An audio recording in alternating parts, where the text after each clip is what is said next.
All right, in this video I want to talk about some patterns in the periodic table. Specifically, I want to talk about the number of valence electrons, the effective nuclear charge as we go from left to right, and I want to talk about what happens when we add a new shell. So for the purposes of this, I'm going to go all the way across the row that starts with lithium, beryllium, boron, carbon, nitrogen, oxygen, fluorine, and neon. And I'm going to do all of these Bohr-Rutherford diagrams. I'm going to be going fast so that I can get this done in a reasonable amount of time. That's 3 and 7, beryllium's 4 and 9, boron is 5 and 11, carbon is 6 and 12. I'm rounding all these numbers. Nitrogen is 7 and 14, oxygen is 8 and 16. Fluorine is 9 and 19, and neon is 10 and 20, I believe. Yep. Okay. So lithium has 3 protons, 4 neutrons, 2 electrons in the first shell, and 1 electron in the next shell. Beryllium has 4 protons, 5 neutrons, 2 electrons in the first shell, and 2 electrons in the next shell. Boron has 5 protons, 6 neutrons, 2 electrons in the first shell, and hopefully you're seeing the trend now that every time we move across 1, the number of valence electrons increases by 1. So here we have, if we have our number of valence electrons, we have 1, 2, 3, and we'll continue. 6 protons, 6 neutrons, 2 electrons in the first shell, and 4 electrons in the valence shell, following our pattern. 7 protons, 7 neutrons, 2 electrons in the first shell, and sure enough, 5 electrons in the valence shell. Oh, I'm going to have a little bit of space issue here. 8 protons, 8 neutrons for oxygen. There's our first shell. There's our next shell. 1, 2, 3, 4, 5, 6 remaining for 6 valence electrons. Here is, let's just move fluorine over.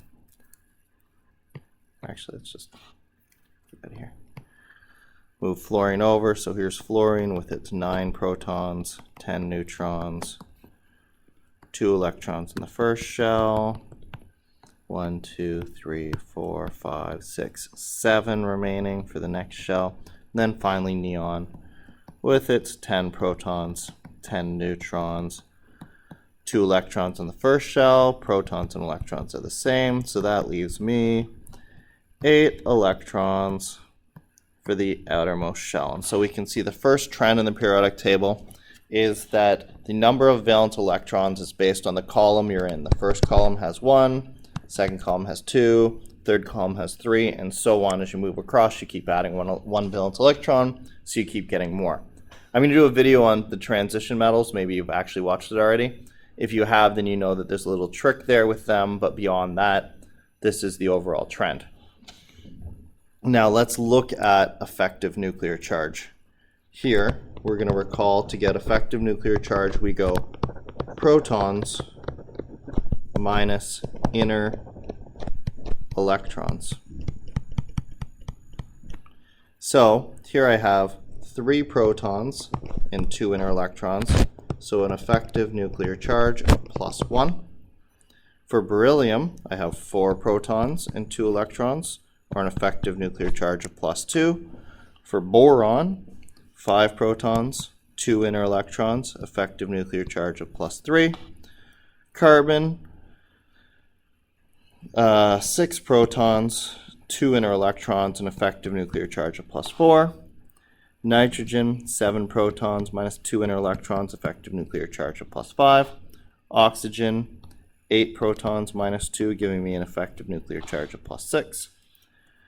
Neon, 9 protons, less 2, giving me an effective nuclear charge of +7.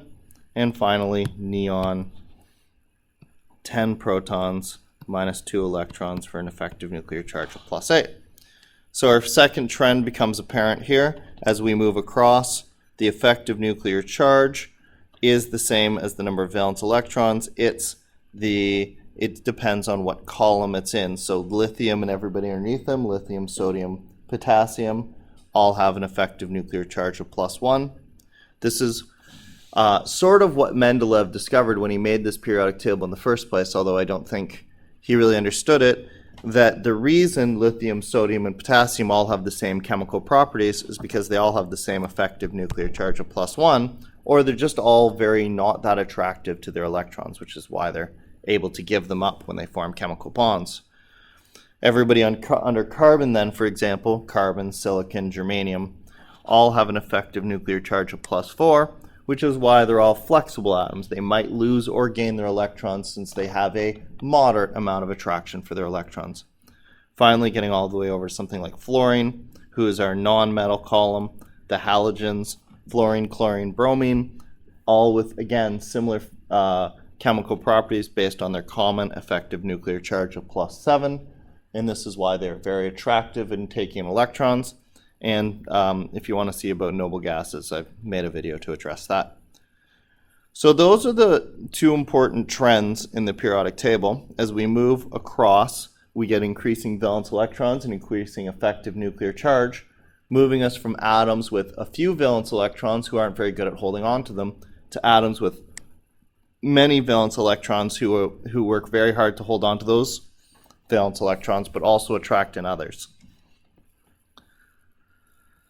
When we go down, we get a similar thing. I'm just going to do sodium really quickly, 11 and 23.